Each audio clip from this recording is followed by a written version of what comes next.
high-pace, high-aggression strategy, because Vexana Baxia, that's a nightmare to deal with, man. Even if you have a great roamer to try and stop this aggression, it's going to be so difficult, and you're going to be forced to use a bunch of battle spells, a bunch of scales early, and against a team like ONIC, you do not want that. So I think against a team like DEWA as well, who wants to go aggressive, I think they're trying to avoid that outcome. So far, there has been 2 magic damage dealers for DEWA United. So maybe they're trying to emphasize more physical damage on the second phase, and this is a pretty stable ban if you're using a Barats or any kind of frontliner for your team. You don't want to face this hero that has a lot of shredding potential and zoning potential, especially in the Lord objective fight. Let's hear from the crowd. And the final ban is going to be the CC. Wow, all right. Very late into the draft, but with the Angela ban, you would expect the CC to be let go in the banning phase too.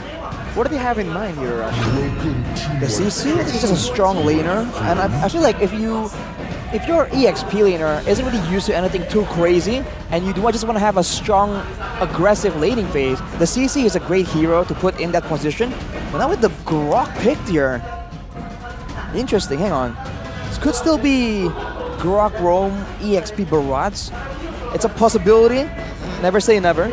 But yeah, for DEWA, banning away 2 aggressive dive heroes like the Fanny and CC when they have a Minotaur Vexana, I find that quite interesting. Like, they're respecting ONIC's dive potential so much. Now they picked up the Tarizla, a bit of a signature pick, and it's gonna be a Dairoth. Oh, Tara, so I can see where they're going for here. Obviously, Grok and Barats is very vulnerable to Dairoth armor shredding, but I don't think there's any combo or synergy in DEWA United Esports to be able to utilize. Usually when you see a Dairoth, you want to see a Bruno or even a MPLID. Physical damage, right? Yeah, pretty much. Yeah. Further enhance the damage. I agree. A very peculiar draft here for DEWA United. I'm really interested to see what the Dairoth's going to build. Maybe it's going to be a full damage Dairoth, and he wants to try to burst down ONIC by himself. Yeah, I don't know about that either. Feels like a bit of a gamble there to utilize the 50-50 of the full damage Dairoth. But for ONIC, last pick should be the jungle or the XP, depending on where the Barats goes. All right, 1 second left. Drum roll, everybody. It's going to be a Yuzong. All right, so it's going to be the Barats. I guess they're going to try and shred down the Barats, and having a Dairoth as a damage source means that there's a physical damage source on top of the magical damage Natan. So in theory, there is some value to it, but when it comes down to the big fights, I do agree, man. They have a lot of tools, but they don't really work with each other, which means they can't combo, but it also means they can delay, stall out the usage of these spells and make it difficult for ONIC to try and do anything. Do not forget, buy that skins, man. Like Estes and Fredrin, I believe, for All-Star Week. Very beautiful skins. About 600 diamonds, I believe, in game. So it's not really that expensive either. You can get it cheaper later with the yellow diamonds too. Oh, the promo diamonds. Of course, of course. So log in every day, but we're gonna see here Rashi counter decks and lineup rating. Doesn't really look like there's much advantage for any of the team. I'm just concerned about ONIC having a carry, because with so much crowd control, you gotta be so concerned for Albert's aggressive playstyle on such a short-range hero. Let's go. Let's open up a week number 4 with ONIC versus DEWA United. The last Kage versus his former team, the team he's been dying to meet in MPLID. Let's see how the match plays out. Off the bat, though, you can see that that's a lethal ignition on the Nana, so Sans is attempting to play this a lot more aggressive than I would expect. But Keyboy, of course, does Keyboy things. Trian and Keyboy, the reunion in the jungle right here. Not so eventful just yet. Yeah, this is gonna be like just some poke down, then maybe some recalls from Keyboy because he's pretty low already. So far in terms of like jungling speed, I think Lanaya might be better in early game. Wow. Lupi's doing a good job here in the lane, actually freezing it up and winning the trade against Dixon. In those like medium duration trades, the Yuzong definitely has a bit of an edge. With the Rupture as well, Lupi is attempting to just match Dixon, so not really fazed by the reputation of his opposition right here. But Watt, of course, plays for that late game weapon mastery. And Albert, he's going for that aggression, so we have to see the lane matchup. It's going to be quite interesting.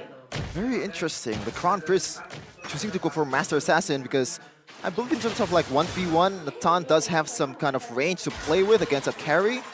But look at that, he's already doing pretty good. This is a standard for Drian, or actually, sorry, for Albert NCW. Even on weak side, actually, when they're weak side, they like to go for Master Assassin to even out those odds. Exactly. When they think that there won't be a lot of intervention in their lanes, they go for that. Just have a more stable laning phase in trading in the late game damage, because in the kit it's already built in. So Watt will have a bit of a disadvantage, but you can see that DEWA has a lot more control right here. They are dictating the ganks, the positioning. First turtle fight, I would say favors DEWA, but ONIC there are ways for ONIC to really make this happen for them. Yep. The bottom lane, those Sans already very low. Yeah, Eternal Guard and the Curse Blast too, taking San super low. He does get level 4 in time. Kyrie in the bush, waiting to try to look for an opportunity to walk in through, but Dixon is zoning him quite well. Keyboy of nature, penalty zone onto 2 in the back as well. Dixon flickering out, and that's a minute. Fury, oh, knocking Ludpi out, he's low. Lanaya secures the turtle for the team. Kyrie's taking low, first blood over for Drian. Sans also forced to flicker out as Keyboy is terrified and ran down in his own jungle. The last Kage immediately making plays for his team. He knows his old mate's tricks down to the wire. That's just the power of the Minotaur and why it's been so popular in those fights, especially with the neutral objective in play. It's almost that there's no counterplay unless you want to jump on the Minotaur first. And on top of that, they made the play to really zone away, take Sans very low. So without the mid laner, they can output this early game damage. ONIC, I don't think they can really fight or contest that turtle. Already, look at that. The micros from this guy, already pretty good. A debut so far in the landing phase against Dixon. You have to see if they can leverage that, right? Having a Yutong winning the lane definitely is a big danger, especially when your team relies on Watts on Inatan of all things. Look at Keyboy once again being a lot more annoying, but on the other side. The bait by Ludpi, bringing Dixon there. DPZ from Dixon to get out. He'll be able to escape this one, but he's very low, and the wave's getting shoved out. A bit some strike up top onto Keyboy. Well charged offensively, knocks K's up. Oh, terrifying, the Curse Blast and Eternal Guard, but Keyboy gets out with the flicker. The Apostles of Gods just making statements over statements. Didn't really get the kill though, but the message is definitely sent. Fortunately, with the crowd control reduction boost, there's enough time left there. That's something that Vexana players, myself included, sometimes get quite confused, because usually that's like the right timing to use your spells. You want to wait for the full duration of the crowd control and then follow up with more spells. But when you have crowd control reduction from the boots, sometimes it just throws you off. Oh wow, so far 1 total and also 1 kill already secured for DEWA United. But when you look at the gold leader, Ashi, it's really not much. So far, ONIC has been doing some of these micros in terms of like clearing the lanes or like last hitting way better than DEWA United, presumably. ONIC has always been good at just equalizing through farm instead of kills, but now let's see if DEWA can try and put them even further behind. More control, the Black Dragon forms to the back. Lanaya gonna be targeted down. A bit of strike though. Kyrie still secures it. Eternal Guard of Keyboy up as that is Ludpi, who goes in with the help of the Melina. Blitz into the back, finding Lanaya. Dixon as well. And now DEWA will be forced back. The symphony of CCs, how they layer that is quite perfect from the Sky Kings. This is how they usually play, and they're looking to bounce back after their 2 losing streaks in the last week. I think Ludpi just did a lot in that fight, man. He was doing a lot of damage, and I believe he landed an amazing Petrify onto 2 members of DEWA United that really just ruined their plans for how that fight was supposed to play out. Look at the items. He has a Hunter Strike, of course, all that damage. Knowing he's not going to be targeted, but Sans trying to play aggressive, knowing that he has a passive. This, allows him to be this risky with his positioning. Oh, look at that, Albert and Keyboy trying to do something here. Keyboy is going to be caught. How Spotty just walks out of there though, and Naya popped in that Abyssal Strike. And Keyboy just took a stroll down. Now it makes sense that Lanaya was, I believe he was going for a Silence Robe into a Dreadnought armor, so this is more of a tank Tyroth, but the damage is not going to be there, man. Like, I know that he has to secure the objective, but what do you do for these frontliners? How do you counter this with physical damage? Yeah, what's the Shred for even now? So he's building tank, right, Arashi? What's the Shred for? Seems like the idea isn't to go for the Shred, but to use the Abyssal Strike and the Execute that's built into the skill to try and secure the neutral objectives when the rest of the team can really zone everyone away. That seems to be what the idea is, at least. So when it comes to synergy, once again, not so much, but DEWA United, they're well known to play just around Watt, and then, you know, do other stuff that can give him some value. That's some damage coming in from Sans. Yeah, I don't think Watt is also gonna build some kind of magic defense item, or at least maybe a Athena shield if he's very careful. But so far, ONIC has been playing the macro game quite well, getting one turret in the top lane. Still very solid on that department. Another turtle fight. Kyrie already roaming around the area. 2 levels ahead of Lanaya. Black Dragon formed by Ludpi into the back right now, but Lanaya still fights with the help of the Invisible Strike. Minions Fury onto Kyrie, locking him down, and Ludpi still decides to go in. Gets melted and shredded down by Drian, of all people. And that's a win for DEWA. For sure, a win. 2-0-1 for the last Kage. Really good KDA so far in the first 7 minutes of the game. And they cut off some of the gold leads on towards 400. Really good sign for DEWA United to get this W. I mean, DEWA, that was all keys, man. The fact that he was able to use all his spells out towards Kyrie before Kyrie was ready for it. So the Daytona's Welcome wasn't used. Technically, it kind of forced him on a weird timing to use the Daytona's Welcome early or to take the burst initially, and then when they layer the card control over it, that's just almost a guaranteed play for DEWA because of all the utility available to them.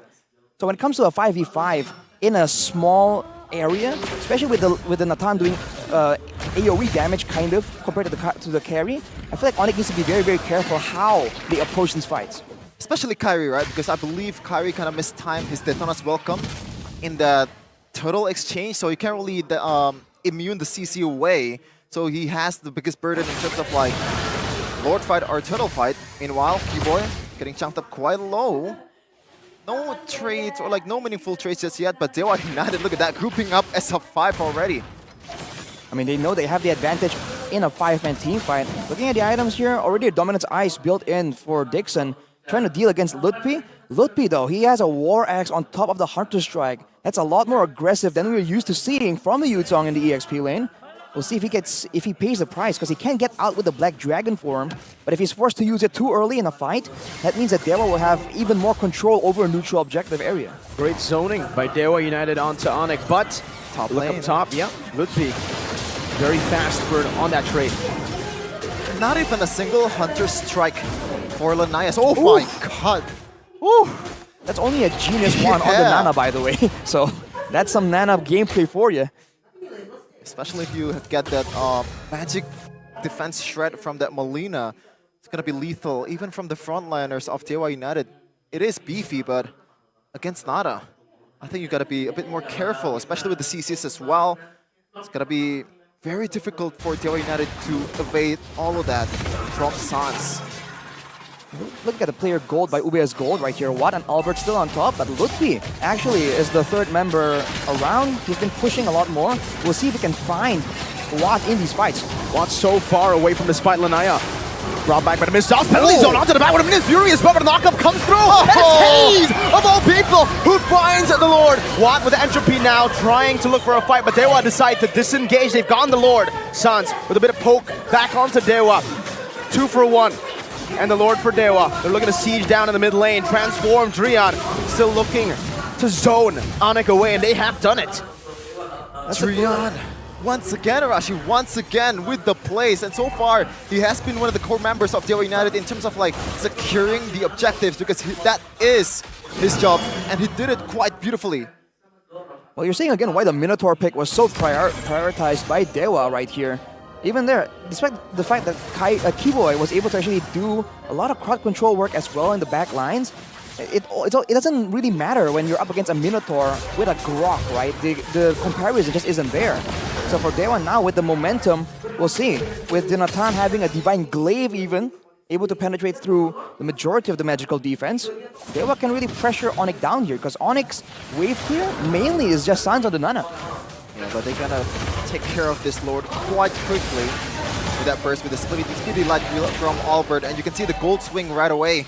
Already plus towards DEWA United.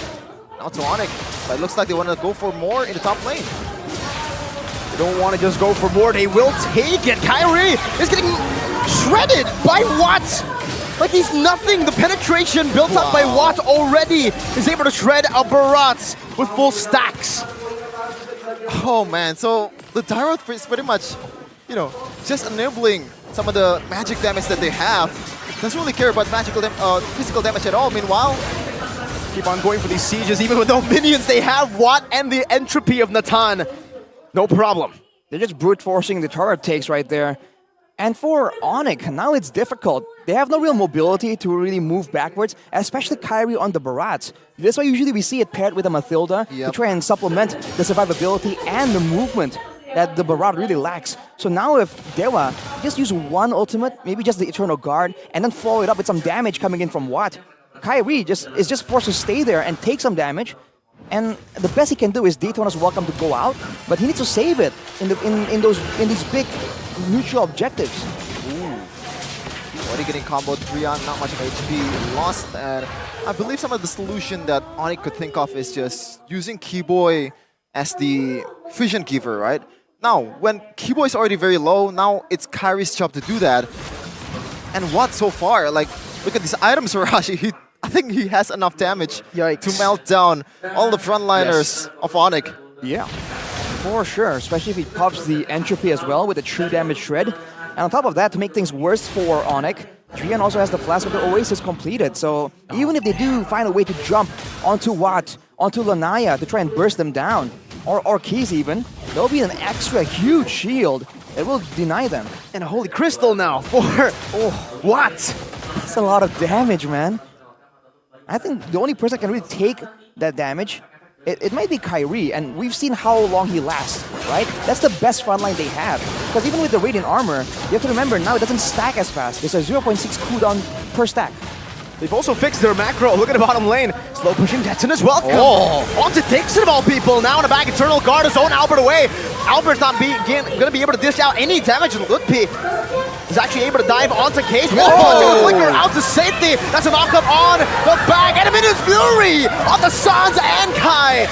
Of Kyrie isolated, all alone, terrified, and taken out by Watt. Kyrie pulled the trigger very, very early in the team fight. And the Apostles of God punishes the Sky Kings. They want to say that the sky is our domain, man. That's just brutal. ONIC, I think the idea was to go for a pickoff, right? Before everyone's set up and ready, but too tanky, too much damage. Now the base is in danger. Moving the blitz, but Watt has all the space he needs, even killing them with a Colat in the back. 1-0 to DEWA United. Convincing statement from the Apostles of God. One more step towards the last Kage's revenge. What a statement. 14 minutes is what it took for DEWA United to melt down, to completely obliterate ONIC on those team fights. Beautiful, beautiful objective fights, especially with Drian taking care of Kyrie and the crew in those pits.